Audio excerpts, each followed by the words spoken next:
Fala pessoal, bem-vindos ao Destravando a Matemática. Eu sou o professor Rafael Fernandes. A gente vai falar de um assunto hoje, que é a base de tudo, teoria dos conjuntos, tá? Eu vou dar uma palhinha de teoria dos conjuntos e depois a gente vai resolver uma questão do Enem vinculado a isso e porcentagem, ou seja, é a cereja do bolo. Então tem que ficar até o final porque é super importante, tá? Vem comigo? Vamos junto?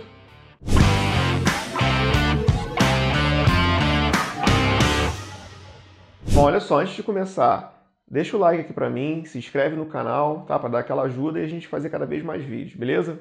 Então, olha só, o que eu tenho que falar com vocês aqui de teoria dos conjuntos aqui? Eu não vou dar uma aula completa de teoria dos conjuntos, eu vou falar da parte mais importante que a gente vai usar para resolver a questão. O que é importante que você entenda aqui? A relação que se estabelece entre o elemento e o conjunto, a gente chama de uma relação de pertencimento. Ou seja, ou um elemento pertence àquele conjunto, ou ele não pertence àquele conjunto. Então, se você olhar, por exemplo, o conjunto A aqui, tá, desse diagrama, todo mundo que está dentro dessa bolinha aqui, que eu estou chamando de conjunto A, pertence a esse conjunto. Então, por exemplo, posso escrever assim, o 7 pertence ao conjunto A. Eu posso escrever que o 10 pertence ao conjunto A. E posso escrever que o 8 pertence ao conjunto A.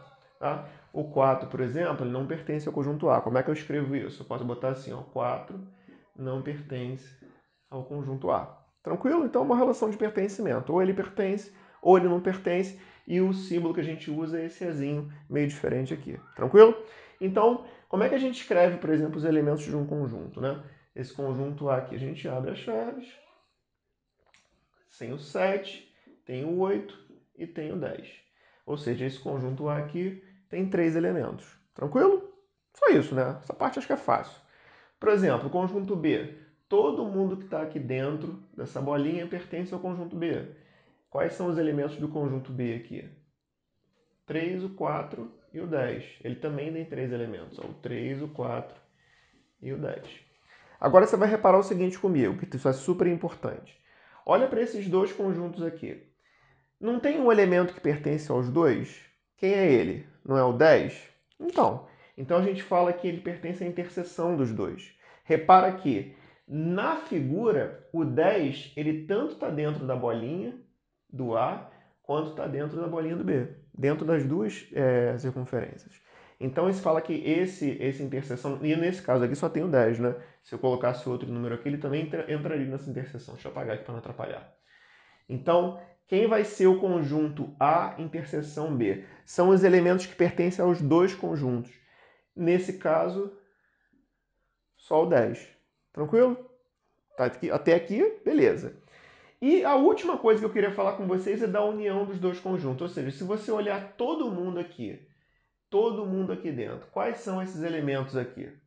Ó, tem o 3, tem o 4, tem o 7, tem o 8 e tem o 10. Tá? Não boto 10 duas vezes porque só tem um número 10, beleza?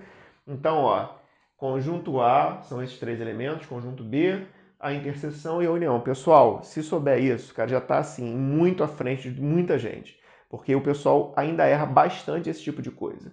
E também ficar atento ao seguinte, não confundir o elemento com o número de elementos. Muitas vezes a gente usa o número de elementos num conjunto. Então, por exemplo, o número de elementos do conjunto A é 3.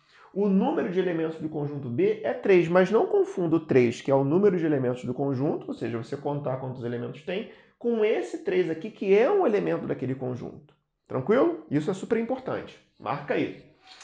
Então, olha só, o que eu vou fazer aqui? Só com essas informações aqui. Eu vou resolver uma questão do Enem de 2020 só vinculada a isso, tranquilo? Vem comigo aqui, ó. Questão 155 do Enem, tá? Vou dar uma resumida aqui. Ele fala o seguinte, a Pesquisa Nacional de Amostras de Domicílios foi feita, ou seja, uma pesquisa igual ao IBGE, só que é o PNAD, e ele fala que foram entrevistados 363 mil jovens. Tá? Foi o total de jovens entrevistados. Só que ele bota um gráfico embaixo. E nesse gráfico, ele vai colocando os dados justamente de acordo com essa lógica de conjuntos. Vê se não é verdade. Primeira informação do gráfico. Ele fala que 21,6% só estudam.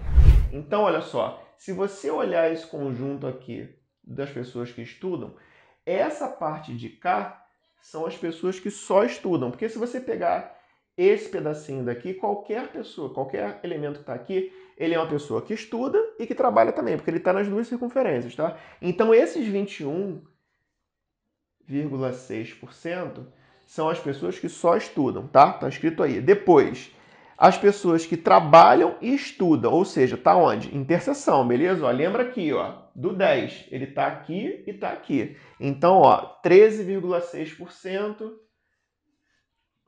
trabalha e estuda, tranquilo? Depois ele fala o seguinte, ó, 45,2% somente trabalha. 45,2% somente trabalha. E a última informação da última barrinha, que ele fala o seguinte, ó, 19,6% nem trabalha e nem estuda. Se ele nem trabalha e nem estuda, ele está onde, Rafael? Ele não está em lugar nenhum. Ele está onde? Está do lado de fora aqui, ó, 19,6%. Nem trabalha e nem estuda. Tranquilo? Então, essas informações aqui, que eu coloquei nesse diagrama para ficar parecido com esse, eu tirei do gráfico.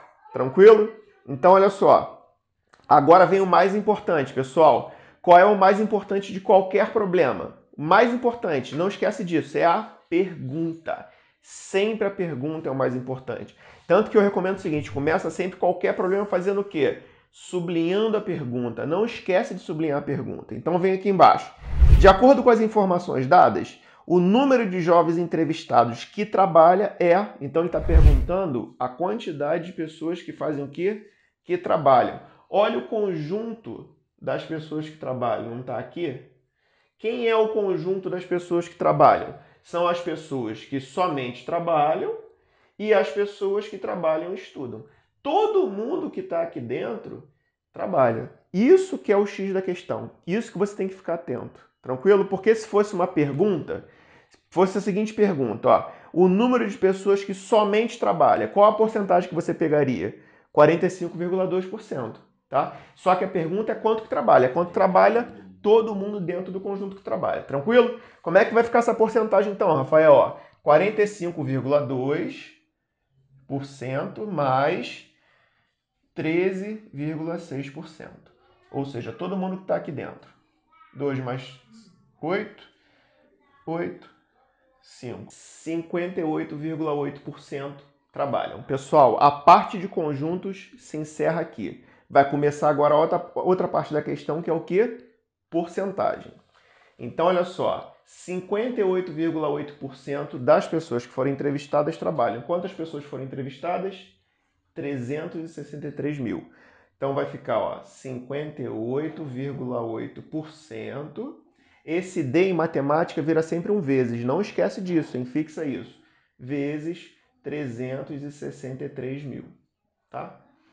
Bom, corto 2 zeros com 2 zeros.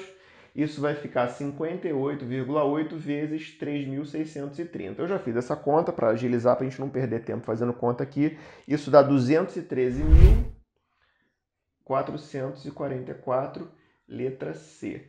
Pessoal, essa questão aqui é 10, porque ela envolve teoria dos conjuntos, envolve porcentagem, é uma questão que você não pode errar, você tem que ficar atento. Por isso que você vai dar esse like aqui, vai se inscrever no canal e não vai perder as próximas aulas. Valeu?